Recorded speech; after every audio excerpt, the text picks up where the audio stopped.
كثير وقف إطلاق النار. هذه الكلمة صارت حلمنا نسمعها في قطاع غزة.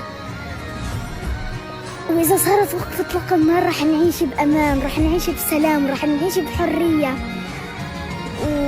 وعندنا أمل إنها تخلص الحرب. ഒരു പലസ്തീനിയൻ കുട്ടിയാണ്. അവള് 3 വാക്കുകളാണ് ഈ സംസാരത്തിൽ പറയുന്നത്. സ്വാതന്ത്ര്യം, സമാധാനം, സുരക്ഷിതത്വം. ഗസയിലെ വെടിനിർത്തൽ നടപ്പിലായാൽ ഇതൊക്കെ അവൾക്ക് കിട്ടുമായിരിക്കുമെന്ന്. ഇതുപോലുള്ള നിരവധി കുഞ്ഞുങ്ങളുടെ വീഡിയോകളാണ് ഇപ്പോൾ വന്നുകൊണ്ടിരിക്കുന്നത്. കണ്ടാൽ സങ്കടം വരുന്നുണ്ട്, സന്തോഷം പോകുന്നുണ്ട്, കരഞ്ഞു പോകുന്നവയൊക്കെ ഇക്കൂട്ടത്തിലുണ്ട്. സത്യത്തിൽ ഈ യുദ്ധത്തിൽ ആരാണ് ജയിച്ചത്? എങ്ങനെയാണ് ഒരു യുദ്ധത്തിന്റെ ജയപരാജയങ്ങൾ നമ്മൾ തീരുമാനിക്കുക? ആര് ജയിച്ചു ആര് തോറ്റു എന്ന് ചുമ്മാ അങ്ങ് പറയാണോ? അല്ല, ആരാണ് യുദ്ധത്തിന്റെ ലക്ഷ്യം നേടിയത് എന്ന് നോക്കിയാണ് നമ്മൾ വിജയപരാജയങ്ങളൊക്കെ തീരുമാനിക്കേണ്ടത്. ഇസ്രായേലിന് അവരുടെ ബന്ദികളെ പോലും മോചിപ്പിക്കാൻ കഴിഞ്ഞിട്ടില്ല. ഹമാസിനെ തുടച്ചു നീക്കുമെന്ന് പറഞ്ഞുകൊണ്ടായിരുന്നു യുദ്ധം. അത് ചെയ്യാനായിട്ടില്ല. ഹമാസ് ഇപ്പോഴും അവിടെയുണ്ട്. പലസ്തീനുകളുടെ ലക്ഷ്യം എന്തായിരുന്നു? ആ കുട്ടി പറഞ്ഞതുപോലെ സ്വാതന്ത്ര്യം, സമാധാനം, സുരക്ഷിതത്വം, അധിനിവേശം അവസാനിപ്പിക്കൽ, ഇതൊക്കെയായിരുന്നു അവരുടെ ലക്ഷ്യം. യുദ്ധത്തിൽ ആര് തോറ്റു ആര് ജയിച്ചു എന്നതിനെ കുറിച്ച് നിരവധി അനാലിസിസുകളാണ് അന്താരാഷ്ട്ര തലത്തിൽ വന്നുകൊണ്ടിരിക്കുന്നത്. അതിൽ പ്രധാനപ്പെട്ട ഒന്ന് ദി ടൈംസ് ഓഫ് ഇസ്രായേലിൽ തന്നെ പിന്നെ ഡേവിഡ് കെറീസ് എഴുതിയ ഒരു ലേഖനമാണ്. ആദ്യമായി ഇസ്രായേൽ ഒരു യുദ്ധം തോറ്റു എന്നാണ് അദ്ദേഹം പറയുന്നത്. For the first time Israel just lost a war എന്ന ഒരു അനാലിസിസ് ആണ് ആ പത്രത്തിൽ വന്നിരിക്കുന്നത്. കഴിഞ്ഞ എത്രയോ വർഷമായിട്ട് ഇസ്രായേൽ ഒന്നിനു പുറകെ ഒന്നായിട്ട് ഇങ്ങനെ മനുഷ്യരെ കൊന്നൊടുക്കുന്ന യുദ്ധങ്ങൾ ചെയ്തുകൊണ്ടിരിക്കുകയാണ്. 1948, 1967, 73 എന്നീ വർഷങ്ങളിൽ ഇസ്രായേൽ തന്നെയാണ് യുദ്ധത്തിൽ പൂർണ്ണമായും ജയിച്ചത് എന്ന് പറയാവുന്ന സാഹചര്യം ഉണ്ടായിരുന്നു. 2006 ഹിസ്ബുള്ളയെ നേരിട്ടപ്പോൾ ലോകം വിലയിരുത്തിയത് അത് സമനിലയിൽ അവസാനിച്ച ഒരു യുദ്ധമാണെന്നാണ്. എന്നാൽ ഇപ്പൊ കാര്യങ്ങൾ അങ്ങനെയൊന്നും അല്ല. ഇപ്പൊ മുന്നോട്ട് വെച്ചിരിക്കുന്ന ഈ സമാധാന കരാർ യഥാർത്ഥത്തിൽ ഹമാസിന് ഒരു വലിയ വിജയം, ഇസ്രായേലിന്റെ കടുത്ത പരാജയവുമാണ്. ഗസയിലെ ജനങ്ങൾ സന്തോഷിക്കുന്നുണ്ടെങ്കിൽ അതിൽ യാതൊന്നും അതിശയിക്കാനില്ല എന്നാണ് ഡേവിഡ് പറഞ്ഞത്. ഇത് ഇസ്രായേലിൽ നിന്ന് വരുന്നൊരു വിലയിരുത്തലാണെന്ന് ഓർക്കണേ. എങ്ങനെയാണ് ഹമാസ് യുദ്ധം ജയിച്ചുവെന്ന് വിലയിരുത്തുന്നത് എന്നതിന് അദ്ദേഹം കുറെ പോയിന്റുകൾ ലിസ്റ്റ് ചെയ്യുന്നുണ്ട്. എന്തിന്റെ അടിസ്ഥാനത്തിലാണ് ഇത് പറയുന്നതെന്ന്. അതിൽ ഒന്നാമത്തെ പോയിന്റ്, ലോകത്തിന്റെ സ്വരം ഒന്നടങ്കം ഇസ്രായേലിനെ എതിരാക്കാൻ വേണ്ടി ഈ യുദ്ധത്തിൽ ഹമാസിന് സാധിച്ചു. 2, ജീവപര്യന്തം ശിക്ഷ അനുഭവിക്കുന്ന 100 കണക്കിന് പലസ്തീൻ തടവുകാരുടെ മോചനത്തിനായി സജീവമായി ഇടപെട്ടു. 3, ഹമാസിന്റെ നിരവധി നേതാക്കൾ കൊല്ലപ്പെട്ടപ്പോഴും പുതിയ നേതാക്കൾ ഒന്നിനു പുറകെ ഒന്നായി ഉദയം ചെയ്തുകൊണ്ടിരുന്നു. 4, അവരുടെ പോരാളികൾ മരിച്ചു വീണപ്പോഴും പത്ര റിപ്പോർട്ടുകൾ അനുസരിച്ച് ഹമാസ് തങ്ങളുടെ പോരാട്ട സംഘത്തിന്റെ അംഗബലം കൂട്ടിക്കൊണ്ടേയിരുന്നു. ഇപ്പോൾ ഹമാസിന് ഗസയിൽ 12,000 പട്ടാളക്കാർ ബാക്കിയുണ്ടെന്നാണ് അദ്ദേഹം പറയുന്നത്. 5, ചെറിയൊരു സംഖ്യയ്ക്ക് വേണ്ടി വലിയൊരു സംഖ്യ നഷ്ടപ്പെടുത്താൻ ഇസ്രായേൽ തയ്യാറാണെന്ന് ഹമാസ് തെളിയിച്ചു.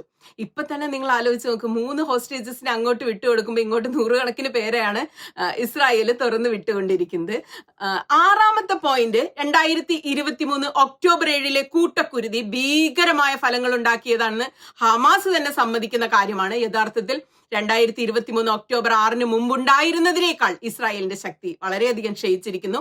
ബന്ദികളെ മോചിപ്പിക്കാൻ വേണ്ടി വൻ വില കൊടുക്കേണ്ടി വന്നിരിക്കുന്ന ഒരു സാഹചര്യത്തിൽ ഇസ്രായേൽ എത്തിച്ചേർന്നിരിക്കുന്നു. ഗതികേടിന്റെ അങ്ങേയറ്റം. 7, ഗസ ഭൂരിഭാഗവും തകർന്നു പോയതിനാൽ അതിന്റെ പുനർനിർമ്മാണമാണ് ഇനി വരാൻ പോകുന്നത്. അതിന് ലോകം മുഴുവൻ വലിയ സംഭാവനകൾ നൽകും. ഇതിൽ വലിയൊരു സംഖ്യ നേരിട്ടല്ലെങ്കിൽ പോലും ഇൻഡയറക്റ്റ് ആയി ഹമാസിനും കിട്ടും. ആ തരത്തിൽ ഹമാസ് ഇനിയും ശക്തരാകുകയും വീണ്ടും അവിടെ പുനർജീവിക്കുകയും ചെയ്യും. 8, ഹമാസ് തന്നെയാണ് ഇനിയും ഗസയെ നിയന്ത്രിക്കാൻ പോകുന്നത്. UNRWA എന്തായിരുന്നുവോ അതുപോലെ തന്നെ ഇനി തുടർന്നും നിലനിൽക്കും. 9, ഈ യുദ്ധത്തോടെ ഇസ്രായേലിനും അമേരിക്കയ്ക്കും ഇടയിൽ വലിയൊരു വിള്ളൽ സംഭവിച്ചിട്ടുണ്ട്. 10, തുടക്കത്തിൽ ഹമാസിന് 3 ബന്ദികളെ മാത്രമാണ് വിട്ടു നൽകാമെന്ന് കരാർ.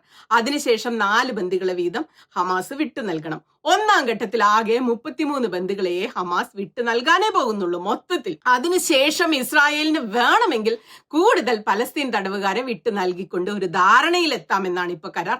അങ്ങനെയാണെങ്കിൽ കരാറിന്റെ 1ാം ഘട്ടം അവസാനിക്കുമ്പോഴേക്കും ഏകദേശം 30 ബന്ദികളെയെങ്കിലും പിന്നെയും ഹമാസിന്റെ കയ്യിൽ ബാക്കിയുണ്ടാകും. അതിൽ പലരും ചിലപ്പോൾ മരിച്ചൊക്കെ പോയിട്ടുണ്ടാവാം. എത്ര പേർ ജീവിച്ചിരിക്കുന്നു മരിച്ചിരിക്കുന്നു എന്നതിന് കണക്കൊന്നുമില്ല കൃത്യമായി. 10, യുദ്ധത്തിന്റെ തുടക്കത്തിൽ ഇസ്രായേൽ നടപ്പാക്കുമെന്ന് പറഞ്ഞ ആ ലക്ഷ്യം നേടാൻ ആ രാജ്യത്തിന് കഴിഞ്ഞേയില്ല. ഗസയിൽ നിന്ന് ഹമാസിനെ പൂർണ്ണമായും തുടച്ചു നീക്കുമെന്നായിരുന്നു ഇസ്രായേലിന്റെ വലിയ വെല്ലുവിളിയും ബഹളവും. നമ്മൾ ഓർക്കുന്നുണ്ട് അതൊക്കെ അല്ലെ.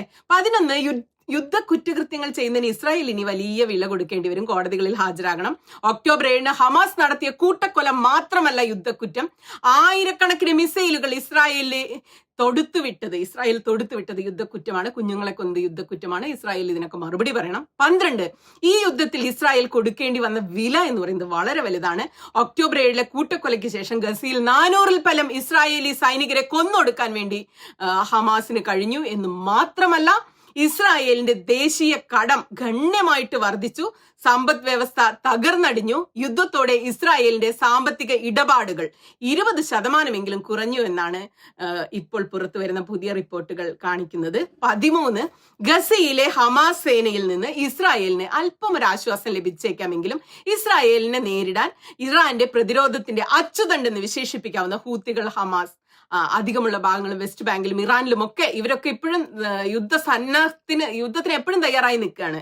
14 ഗസയിൽ നിന്ന് ഇസ്രായേൽ തങ്ങളുടെ സൈന്യത്തെ പിൻവലിക്കും. അതോടെ കൊലയ്ക്കൊരു ചെറിയ ആശ്വാസമൊക്കെ ഉണ്ടാകും.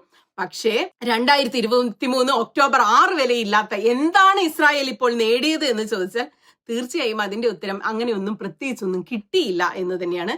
വെടിനിർത്തൽ കരാറിന് പോലും 3 ഘട്ടങ്ങളാണ്. നിലവിൽ 1-ാം ഘട്ടത്തിന്റെ വ്യവസ്ഥകൾ ഏതാണ്ട് തീരുമാനിച്ചു കഴിഞ്ഞതാണ്. 2-ാം ഘട്ടത്തിനും 3-ാം ഘട്ടത്തിനും കൂടുതൽ അനുരഞ്ജന ചർച്ചകൾ ആവശ്യമുണ്ട്. ഈ ഘട്ടത്തിൽ ന്യായമായും വ്യവസ്ഥകൾ പോലും ഹമാസ് അംഗീകരിക്കാൻ പോലും പോകുന്നില്ലെന്നാണ് ഇദ്ദേഹം കണക്ക് കൂട്ടുന്നത്. കാരണം ഇസ്രായേലിന് കൂടുതലൊന്നും നൽകുന്നില്ലെന്ന് ഹമാസ് ഉറപ്പുവരുത്തുക തന്നെ ചെയ്യും. എല്ലാ ബന്ദികളെയും വിട്ടയക്കാൻ യാതൊരു സാധ്യതയുമില്ല. ഇപ്പോഴും 40%-ഓളമുള്ള തങ്ങളുടെ ടണൽ സംവിധാനങ്ങൾ ഹമാസ് ഇതിനിടയ്ക്ക് പുനർനിർമ്മിക്കും. ഇതാദ്യമായിട്ടല്ല ഹമാസും ഇസ്രായേലും തമ്മിൽ യുദ്ധം നടക്കുന്നതും പിന്നീട് ധാരണയിലെത്തുന്നതും. അതുകൊണ്ട് ഇതിലൊക്കെ അവർക്ക് പരിചയമുണ്ട്. ഓരോ തവണയും ഹമാസ് വാക്ക് ലംഘിച്ചുകൊണ്ട് മറ്റൊരു യുദ്ധം ആരംഭിക്കുകയാണ് ഇതുവരെ ഉണ്ടായിട്ടുള്ള പതിവ്. 2021 ഇത് സംഭവിച്ചു. അതിനുശേഷം ലോകത്തിന് സമാധാനത്തിന് പകരമായി ദശലക്ഷക്കണക്കിന് ഡോളർ സഹായമായി കൊണ്ടുവരാൻ ഖത്തറിനെ അനുവദിക്കുകയാണ് ഹമാസ് ചെയ്യുന്നത്. അപ്പൊ ഈ തരത്തിൽ ഹമാസ് വീണ്ടും പുനർജീവിക്കും. വാസ്തവത്തിൽ തുടർന്നുള്ള 2 വർഷങ്ങൾ ഒക്ടോബർ 7 കൂട്ടക്കൊലയ്ക്ക് തയ്യാറെടുക്കുന്നതിനിടയിൽ ഹമാസ് അതിന്റെ സങ്കീർണമായ ടണലുകളും ആയിരക്കണക്കിന് മിസൈലുകളും നിർമ്മിക്കുകയാണ് ചെയ്തത്. ഹമാസ് വാക്ക് ലംഘിച്ചുകൊണ്ട് ഗസയിൽ നിന്ന് ഇസ്രായേലിനെ വീണ്ടും ആക്രമിക്കില്ലെന്ന് വിശ്വസിക്കാതിരിക്കാനുള്ള ഒരു കാരണവും ഇപ്പൊ ഇല്ല. അവർ ആക്രമണ സജ്ജരാണ് എപ്പോഴും. ഇതാണ് വിരോധാഭാസം. സ്മോട്രിച്ച്, ബെൻഗുർ എന്നിവരുടെ നേതൃത്വത്തിലുള്ള വംശീയ തീവ്ര വലതുപക്ഷ രാഷ്ട്രീയ പാർട്ടികൾക്ക് തന്റെ ആത്മാവിനെ വിറ്റിരിക്കുകയാണ് സത്യത്തിൽ നെതന്യാഹു. ഇവരുമായി ഉണ്ടാക്കുന്ന സഖ്യം ഇസ്രായേലിന്റെ പ്രധാനമന്ത്രിയാകാൻ വീണ്ടും തന്നെ സഹായിക്കുമെന്നാണ് നെതന്യാഹു സ്വപ്നം കാണുന്നത്. അത് നേടാൻ വേണ്ടി നെതന്യാഹു എന്ത് വേണമെങ്കിലും ചെയ്യും. ഇരുവർക്കും സുപ്രധാന മന്ത്രിസ്ഥാനങ്ങൾ നൽകി, കൂടാതെ വെസ്റ്റ് ബാങ്കിന്റെ മേൽ സർവ്വ അധികാരങ്ങളും നൽകിയിരിക്കുകയാണ്. എന്നാൽ വിദേശകാര്യവും പ്രതിരോധവും ഏൽപ്പിച്ചിരിക്കുന്നത് ലിക്വിഡിനെയാണ്. നെതന്യാഹു ഇത് ചെയ്തത് തന്റെ പ്രധാനമന്ത്രി സ്ഥാനത്തിന് ഇത് അനിവാര്യമാണെന്നൊരു ധാരണയിലാണ്. വരാനിരിക്കുന്ന ഏതെങ്കിലും യുദ്ധത്തിൽ, തന്റെ ഭരണകാലത്ത് തന്നെ വരാനിരിക്കുന്ന യുദ്ധത്തിന് ഇത് അനിവാര്യ ഘടകമാകുമെന്ന് നെതന്യാഹു കരുതുന്നു. എന്നാൽ ദൗർഭാഗ്യകരം എന്ന് പറയട്ടെ, ഇസ്രായേലിനെ പ്രതിരോധിച്ച പ്രധാനമന്ത്രി എന്ന സ്ഥാനത്തിന് പകരം അദ്ദേഹം ഓർക്കപ്പെടാനും ചരിത്രത്തിൽ രേഖപ്പെടാനും പോകുന്നത് യുദ്ധം തോറ്റ ആദ്യ ഇസ്രായേൽ പ്രധാനമന്ത്രി എന്നായിരിക്കുമെന്നാണ് ഈ അനാലിസിസ് അവസാനിക്കുന്നത്. നെതന്യാഹു ഇസ്രായേലിന്റെ തോറ്റ പ്രധാനമന്ത്രി. ഇത്തരത്തിലുള്ള നിരവധി അനാലിസിസുകൾ നിങ്ങൾക്ക് കാണാൻ കഴിയും. അതൊക്കെ ചെയ്തിരിക്കുന്നത് ഹമാസ് അല്ല, പലസ്തീനികളല്ല, മുതിർന്ന മാധ്യമ പ്രവർത്തകർ, രാഷ്ട്രീയ നിരീക്ഷകർ, അന്താരാഷ്ട്ര വിദഗ്ധരൊക്കെയാണ് ഇത്തരം അനാലിസിസുകൾ നടത്തുന്നത്. ഇസ്രായേലി പത്രം ഹാരറ്റ്സും യുദ്ധം ഇസ്രായേൽ തോറ്റു എന്ന് തന്നെയാണ് പല റിപ്പോർട്ടുകളിലും വിലയിരുത്തുന്നത്.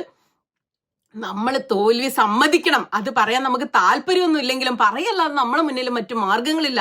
നമ്മൾ പൂർണ്ണമായും പരാജയപ്പെട്ടു. യുദ്ധത്തിന്റെ ലക്ഷ്യങ്ങൾ കൈവരിക്കാൻ പറ്റിയില്ല. സൈനിക സമ്മർദ്ദത്തിൽ തടവുകാർ മടങ്ങി വരില്ല. സുരക്ഷ തിരിച്ചു വരില്ല. അന്താരാഷ്ട്ര ശത്രുതയും ഒറ്റപ്പെടലും അവസാനിക്കാൻ പോകുന്നില്ല. നമ്മൾ പരാജയപ്പെട്ടു. അതാണ് യാഥാർത്ഥ്യം എന്നാണ് ഹാരറ്റ്സിന്റെ ചില റിപ്പോർട്ടുകളിലും അനാലിസിസുകളിലും ഒക്കെ പറയുന്നത്. അങ്ങനെ ഒരു ലക്ഷ്യവും നേടാതെ ഇസ്രായേൽ ആദ്യമായി ഒരു യുദ്ധത്തിൽ തോറ്റു നിൽക്കുമ്പോൾ, നെതന്യാഹു ഇസ്രായേലിലെ ആദ്യത്തെ തോറ്റ പ്രധാനമന്ത്രിയാകുമ്പോൾ, പലസ്തീൻ ജനത എല്ലാം നഷ്ടപ്പെട്ടവരാണ്. സ്വാതന്ത്ര്യത്തിന് വേണ്ടിയുള്ള പോരാട്ടത്തിൽ മാത്രം അവർ വിജയിച്ചു നിൽക്കുന്നു.